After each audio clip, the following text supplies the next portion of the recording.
अस्सलाम वालेकुम mister how में मैं हूं आपका मेंटोर उमर जुल्फ़कार। उम्मीद है कि आप सब खैरियत से होंगे। आज का हमारा लेक्चर है how to calculate expiry date. हम एक्सपायरी डेट किस तरह कैलकुलेट कर सकते हैं, हम मुकम्मल अपना ये फार्मूले के थ्रू हम समझेंगे कि किस तरह इसे टेबल बनाया जाता है। तो अपना लेक्चर को स्टार्ट करते हैं। सबसे पहले हम अपना सीरियल नंबर वगैरह लिख लेते हैं और उसके बाद हम अपना बाकी का काम करते हैं। इधर हम अपना सीरियल नंबर लिखते हैं। मैं थोड़ा सा जूम कर लूँ। सीरियल नंबर के बाद हम अपने नेम लिख लेंगे। उसके बाद हम अपना कॉन्ट्रैक्ट स्टार्ट और ज्वाइनिंग डेट लिख लेंगे। उसके बाद हमारा आ जाएगा contract length contract length in month आ जाएगा। नेक्स्ट हमारा आ जाएगा कॉन्ट्रैक्ट एक्सपायरी एंड, यानी कि कॉन्ट्रैक्ट किस दिन एक्सपायर होगा या एंड होगा वो आ जाएगा। उसके बाद हम रिमेनिंग डेज पर आ जाएंगे और नेक्स्ट हमारा आ जाएगा स्टेटस आ जाएगा। स्टेटस आ जाएगा। हम अपने इन कॉलम्स को सबसे पहले अरेंज कर लेते हैं।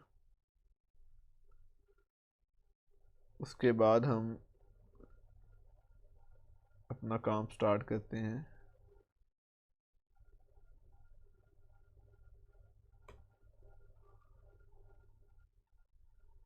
ये सारा कुछ अरेंज कर लें एक बार। अब हम इधर अपना एक हेडिंग क्रिएट कर लेते हैं। सारे सेल को हम मर्ज कर लेते हैं। इधर हम लिखते हैं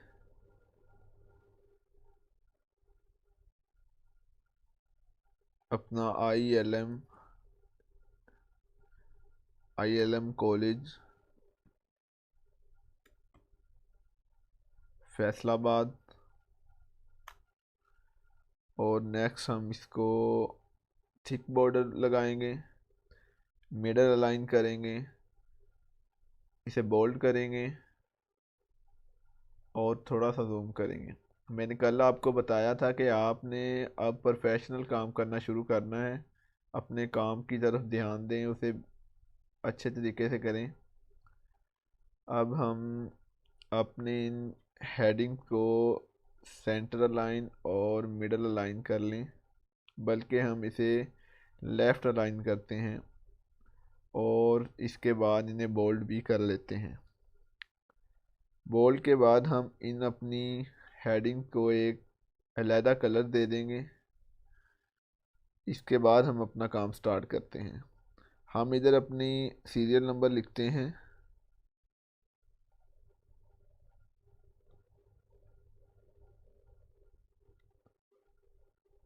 इधर तक ले, सॉरी,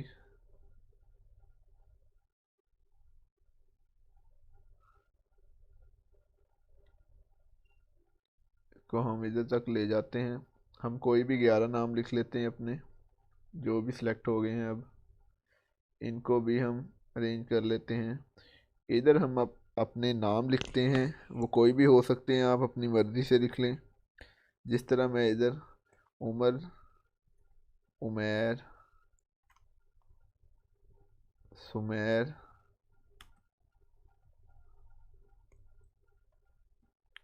फैज़ान, हैदर,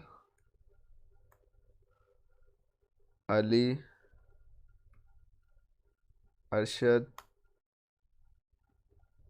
अहमद, आरिफा और इसके बाद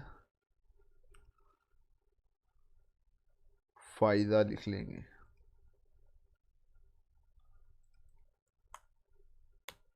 और इसके साथ हम लिख लेंगे जुल्फ़िकार।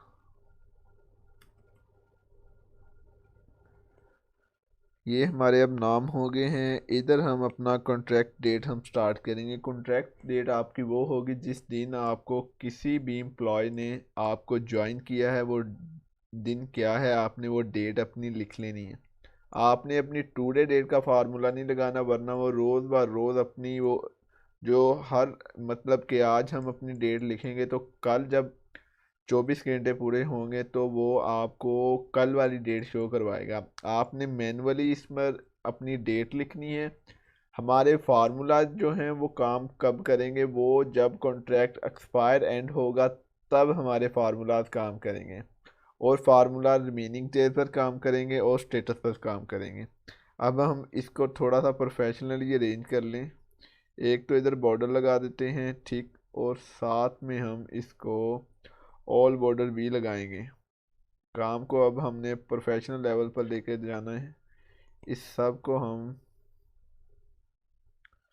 ऑल बॉर्डर लगा देते हैं और अपने काम को स्टार्ट करते हैं। इधर हम अपनी पहले डेट कोई भी लिख लेते हैं, जिस तरह कि मैं 1 जनवरी 2022 लिखता हूँ। इधर मैं 1 फरवरी 2022 लिखता हूँ। इधर मैं 5 मार्च 2022 लिखता हूँ। इधर मैं 6 अप्रैल 22 लिखता हूँ। इधर मैं 7 मई 22 लिखता हूँ। सॉरी, इधर ये गलत हो गया हमारा। अब इधर मैं 8 जून 22 लिखता हूँ। इधर मैं 9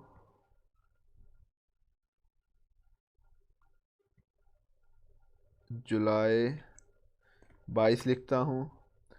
और आगे हम लिखेंगे, सॉरी, 10 अगस्त 2022 लिखता हूँ। इधर मैं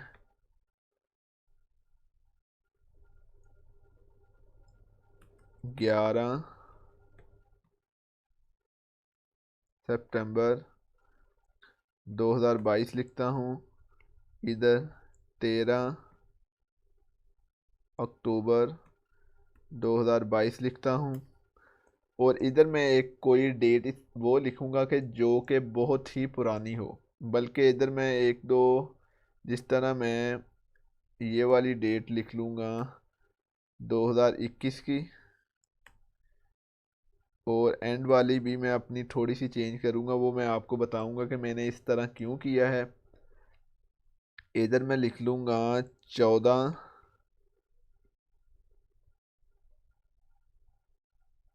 अगस्त 2020 लिख लेता हूँ। बाद में बताता हूँ, अगर वो काम हो जाता है तो मैं आपको बताता हूँ मैंने क्यों ऐसा किया है। इसको मैं लेफ़्ट अलाइन कर देता हूँ।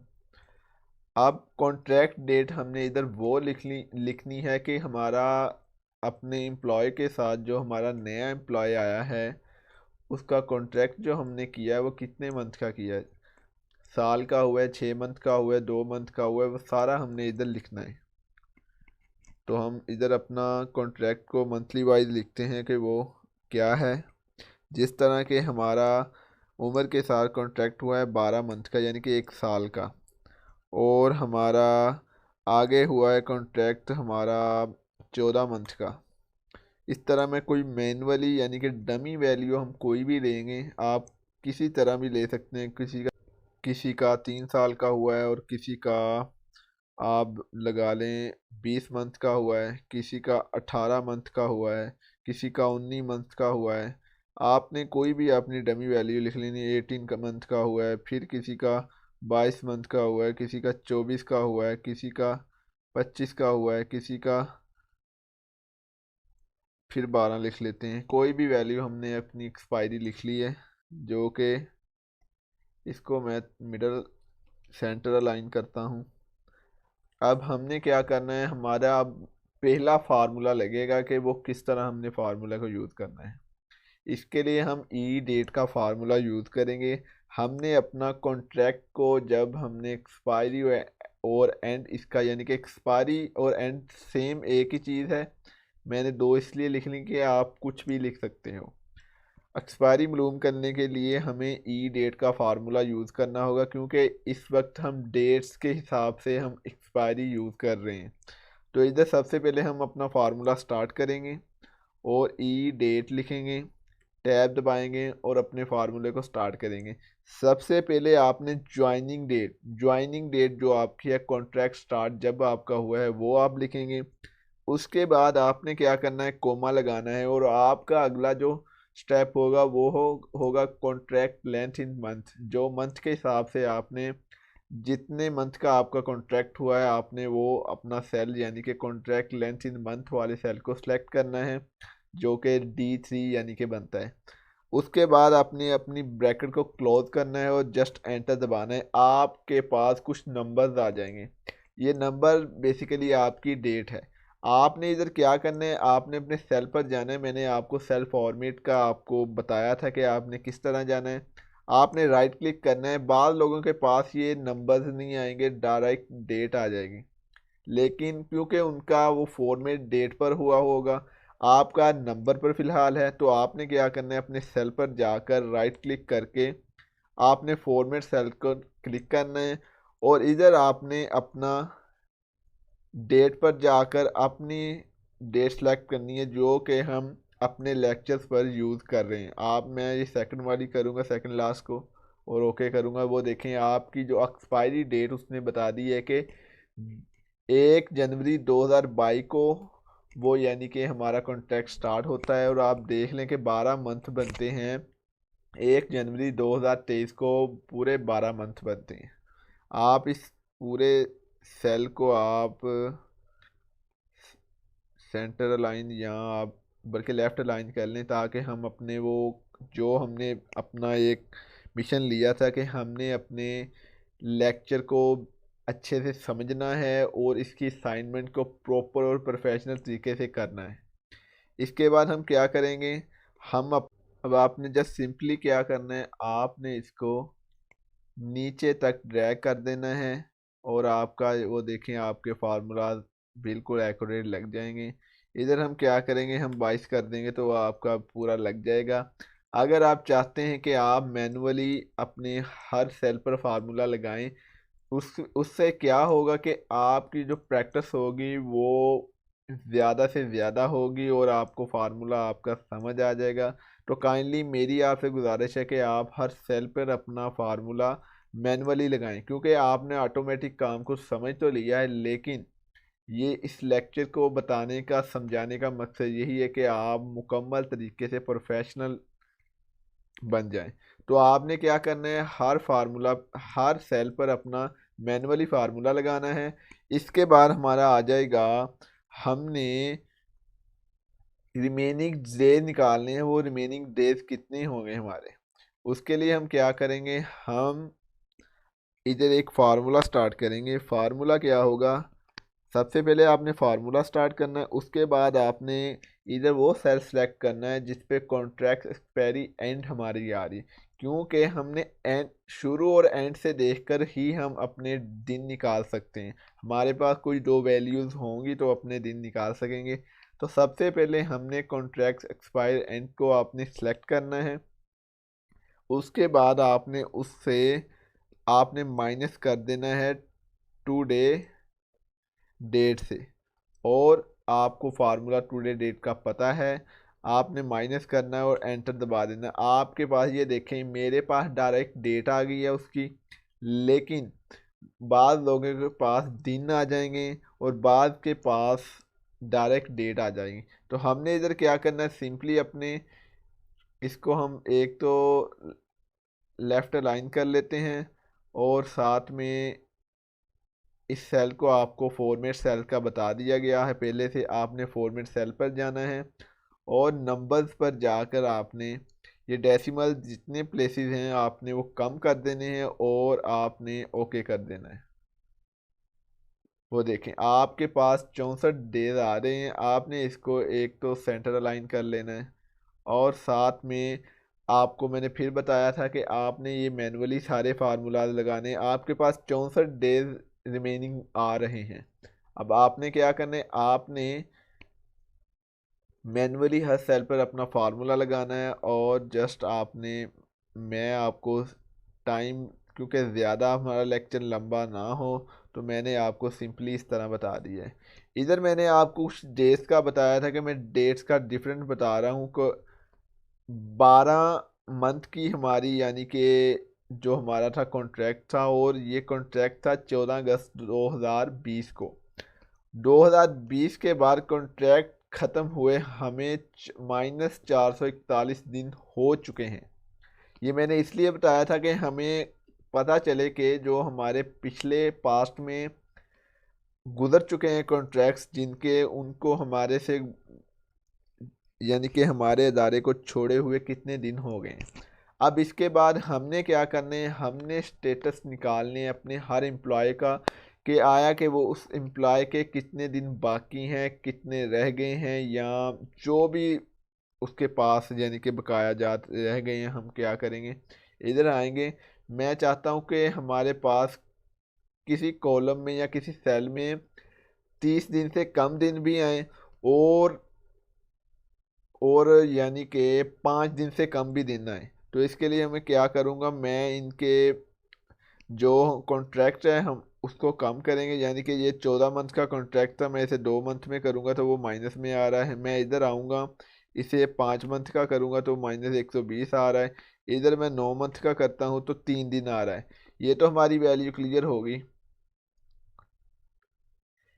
अब मैं क्या करूँगा, ये तो 3 दिन आ गया। मैं चाहता हूँ कुछ वैल्यूज़ हमारी 30 दिन से भी कम हो।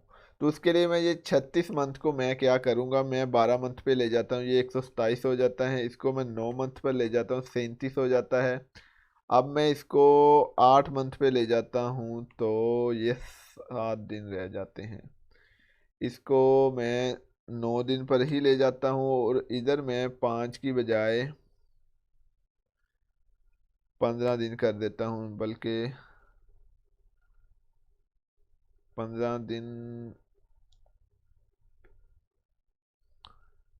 यही रहने देते हैं। 30 से कम हो, 30 से कम किस तरह करें हम,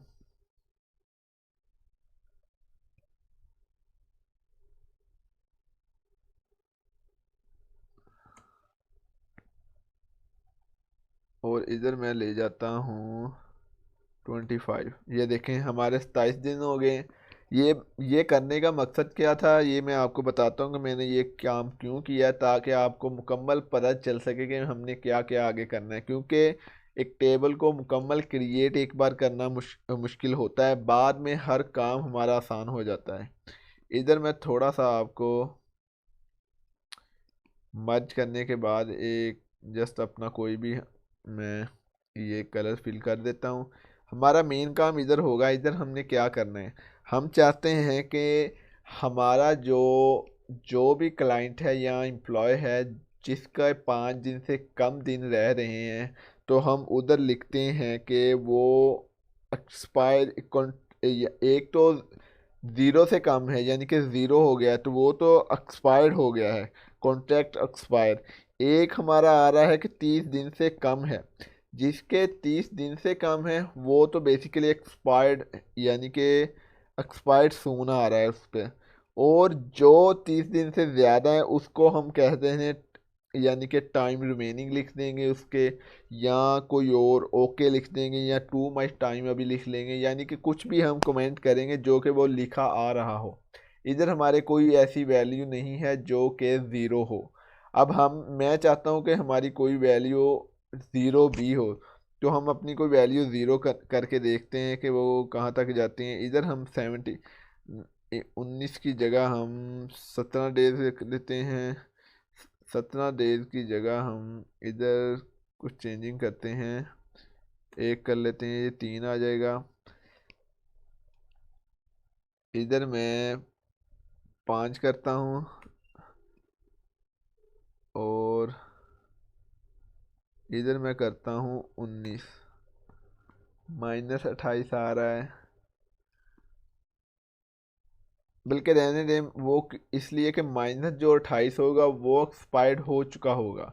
तो अब हम बेसिकली अपने फार्मूले को लगाते हैं। मैं आपको बताता हूँ कि ये हमारा बिल्कुल इस वक्त टेबल बिल्कुल क्रिएट हो गया है जैसा मैं चाह रहा था, क्योंकि मैं लाइव क्लास दे रहा हूँ आपको, इसलिए कि कोई गलती हो जाए तो आप काइंडली मादरत है आपसे। तो अब मैं अपना काम हम स्टार्ट करते हैं। मैं अपना फार्मूला लगाता हूँ, आपने अपने फार्मूले को स्टार्ट करना है। इफ़ कंडीशन मैंने आपको बार बार बता दी हुई है, तो अब हम इफ़ कंडीशन लगाएंगे। इफ़ के बाद हम क्या करेंगे, अपनी एक रेंज सेलेक्ट करेंगे। उसके लिए क्या होगा, हमारे पास जो आपके पास डेज हैं, रिमेनिंग डेज आपके पास हैं, आपने क्या करना है, रिमेनिंग डेज F3 जो आपका कॉलम है आपने सेलेक्ट करना है। अगर वो लेस देन ज़ीरो है, अगर आपका कॉलम लेस देन ज़ीरो है, देन आपके पास क्या शो हो रहा हो, आपने इधर क्या लिखना है, आपने लिखना है कॉन्ट्रैक्ट एक्सपायर्ड। आपने कॉन्ट्रैक्ट एक्सपायर्ड लिखना है। उसके बाद हम क्या करेंगे, हम अपनी एक नई इफ कंडीशन लगाएंगे, क्योंकि ये तो हमारे पास वो आ जाएगा सेल, या वो आपके पास एम्प्लॉय का आ जाएगा जिसका कॉन्ट्रैक्ट एक्सपायर्ड हो चुका है। अब मैं क्या चाहता हूँ, मैं चाहता हूँ कि जिसका कॉन्ट्रैक्ट में डेज अभी 30 से कम है, उसके सामने लिखा आ रहा हो कि एक्सपायर एक्सपायरी सून। तो उसके लिए मैं क्या करूँगा, इफ़ कंडीशन के साथ मैं क्या करूँगा, मैं लिखूँगा अपने सेल को F3 सेलेक्ट करूँगा, और इसको करूँगा कि लेस दैन 30, यानी कि जिसके डेज लेस दैन 30 हों उस पर आ रहा हो एक्सपायर एक्सपायर सून। इसके बाद एक हमारा रह गया है फार्मूला, जो कि हमारा अगर रिमेनिंग डेज 30 से ज़्यादा हैं, यानी कि 30, ये कंडीशन आप चेंज कर सकते हैं, आप 20 डेज भी कर सकते हैं, 5 दिन, जो कि आपके अदारे के लिहाज से आपको सूटेबल हो, आप वो डेट लिख सकते हैं। अब मैं इधर लिखूंगा इफ़ कंडीशन एक नई लगाऊंगा, उसमें लिखूंगा इफ़ हमारे रिमेनिंग डेज जो हैं ग्रेटर देन 30 हैं, देन क्या हो, देन हमारा कमेंट जो होगा वो होगा टाइम रिमेनिंग, या मैं लिख दूंगा too much time. Too much time के बाद अब आपने देखना है, मैंने आपको बताया था कि इफ कंडीशन को क्लोज कैसे करना है। आपने अपने फार्मूला लिखने, आपने कंडीशन कितनी लगाई है, तो इधर हमने इफ कंडीशन 3 लगाई है, तो आपने क्या करना है, शिफ्ट के साथ 0 प्रेस करना है, 1 2 3। जब आप 3 बार दबाएंगे तो आपको एंड पर जो ब्रैकेट होगी, यानी कि आपका फार्मूला कंप्लीट हो गया है। आपने जस्ट एंटर करना है, एंटर करना है, और इसके बाद अपने इस सेल को थोड़ा सा आप मैनेज कर लें। अब देखें, आपके पास इधर कमेंट में आ रहा है too much time. Too much time क्यों आ रहा है, क्योंकि हमने अपनी कंडीशन में बता दिया था कि अगर तो हमारे डेज 30 प्लस हों, यानी कि 30 से ज़्यादा डेज रिमेनिंग हो, देन टू मच टाइम आए। वरना अगर 30 से कम हो, अगर 30 से कम हो तो उसमें एक्सपायरी सून आ जाए। और अगर ज़ीरो से कम है, यानी कि डेज बिल्कुल एक्सपायर्ड हो चुके हैं तो हम अपने इस कॉलम में लिखेंगे कॉन्ट्रैक्ट एक्सपायर्ड। तो अब हम आपने इधर क्या करना है, आपको मैं फिर बार बार बता रहा हूँ, आपने अपने फार्मूला को बारी बारी मैनुअली लिखना है, आपने ऑटोमेटिक काम नहीं करना, क्योंकि आप जब ये एक बार कर लेंगे तो आपके पास अपना जो एक्सपायरी डेट का फार्मूला है वो आपको बिल्कुल याद हो जाएगा, आपको भूलेगा नहीं। तो अब मैं इसे क्या करता हूँ, मैं नीचे तक इसे ड्रैग करूँगा। तो आप देखें कि आपका पूरा सेल जो है वो अपने सेल को बता रहे हैं कि आपका इधर देखें। अब मैं आपको एक बात बताऊं, एक्सपायरी सून आ रहा है। एक्सपायरी सून का मतलब क्या है कि वो 30 से कम है। जब 30 से कम होगा यानी कि वो अलर्ट कर रहा है हमें कि एक्सपायरी सून है आपकी, आप अपने एम्प्लॉय से राब्ते में रहें कि उसकी एक्सपायरी सून है। उसके बाद वो स्टाइस पर भी एक्सपायरी सून कह रहा है, क्योंकि हमने कंडीशन में बताया है कि 30 डेज, जब लेस देन 30 डेज हो तो आपको एक्सपायरी सून बताए। इधर टू मच टाइम बता रहा है। टू मच टाइम का मतलब है कि आपके पास जो रिमेनिंग टाइम है वो 30 दिन से ज़्यादा है, लेकिन इधर 465 डेज हैं, यानी कि 1 साल और यानी कि 1.5 साल। मतलब क्या है, इधर टू माई टाइम इसलिए आया कि वो 30 दिन से प्लस है। और इधर हम देखेंगे कि -28 डेज बता रहा है। मैंने ये इसलिए डेट चेंज की थी कि आपको पता चले कि अगर माइनस में आपका जाएगा तो वो क्या बताएगा, आपको कॉन्ट्रैक्ट एक्सपायर बताएगा। और बाद में आपको इधर मैं देख रहा हूँ टू मच टाइम। अब आपने क्या करना है, अब मैं चाहता हूँ कि जो सेल मेरे एक्सपायर हो चुके हैं उन पर रेड साइन शो हो। तो मैं क्या करूँगा, मैं अपने सिंपली सारे अपने जिस जहाँ तक मेरी वैल्यूज़ लिखी हुई हैं अपने कॉलम को सिलेक्ट करूँगा। और इधर मैं आप हमने आपको कंडीशनल फॉर्मेटिंग का बताया है, आपने जस्ट सेलेक्ट करना है और इसके बाद हाईलाइट सेल पर जाना है आपने। हाईलाइट सेल पर जाएंगे तो बिटवीन इक्वल आपको बहुत सारे नज़र आएंगे, आपने इक्वल टू पर जाना है। इक्वल टू पर जाएंगे तो वो आपको कंडीशन पूछेगा कि मैंने किस सेल पर कौन सी क्विश यानी कि कंडीशन अप्लाई करनी है। हम कह रहे हैं कि जिस सेल पर एक्सपायर सून हो या जो सेल एक्सपायर हो चुका है, यानी कि कॉन्ट्रैक्ट एक्सपायर जिस पर हो, हम सेम लिखेंगे कॉन्ट्रैक्ट एक्सपायर्ड। कॉन्ट्रैक्ट एक्सपायर्ड है वो रेड हो जाए, तो उसने रेड बिल्कुल पहले ही सिलेक्ट किया हुआ है। तो हम क्या करेंगे, अपना कस्टम सेल पर जाएंगे, तो हम अपना इधर फिल पर जाएंगे और फिल पर हम अपना इस रेड को सिलेक्ट करेंगे और इस रेड को सिलेक्ट करने के बाद ओके करेंगे और इधर ओके करेंगे। तो वो हमें बता रहा है कि ये हमारे दो सेल ऐसे हैं इधर जो कि बिल्कुल एक्सपायर्ड हो चुके हैं। अब हम क्या कहते हैं, जिनके पास टाइम कम है उनको वो थोड़ा ग्रीन सिग्नल दे के, यानी कि कोई भी आप कलर को चेंज कर सकते हैं वो अपने लिहाज से। आपको मैं कहता हूँ कि जिनके ऊपर एक्सपायर सून लिखा हुआ है उस पर ग्रीन ग्रीन साइन शो हो, तो उसके लिए मैं क्या करूँगा, हाईलाइट पर जाऊँगा, सेम इक्वल टू पर जाऊँगा, इधर मैं लिखूँगा एक्सपायर्ड एक्सपायर सून। वो देखें वो खुद ब खुद रेड शो हो रहा है, तो हम रेड ही ले लेते हैं। रेड लेने के बाद इसको ओके कर देते हैं। अब हम ग्रीन उस सेल पर रहेंगे जिसके पास टू मच टाइम टेकन है। तो हम सेम अपने इसी कॉन्ट्रैक्ट को सिलेक्ट करेंगे पूरे को, कंडीशनल फॉर्मेटिंग पर जाएंगे, हाईलाइट रूल पर जाएंगे और इक्वल टू पर जाकर हम लिख देंगे टू मच टाइम। तो ये देखें अब वो ग्रीन ग्रीन शो नहीं कर रहा क्योंकि हमने कुछ सिलेक्ट नहीं किया। हम कस्टम फॉर्मेटिंग पे जाएंगे, फिल पर जाने के बाद हम ग्रीन को शो सिलेक्ट करेंगे कलर को और ओके करेंगे और सेम इधर भी ओके करेंगे। तो ये हमारा एक कंप्लीट एक्सपायरी डेट का हमारा टेबल क्रिएट हो गया है कि किस तरह हम एक्सपायरी डेट क्लाइंट की, कस्टमर की या अपनी चीज़ों की, अपनी किसी भी स्टोर पर चीज़ों की भी हम एक्सपायरी डेट सेम इसी तरह यूज़ कर सकते हैं, इस्तेमाल कर सकते हैं। तो गाइस ये थी आज की हमारी वीडियो। उम्मीद है कि आप सबको पसंद आई होगी। अपना फीडबैक देना मत भूलिएगा। क्वेश्चन एंड आंसर के लिए कमेंट बॉक्स को यूज़ कीजिए। मिलते हैं अगली वीडियो में, तब तक के लिए टेक केयर।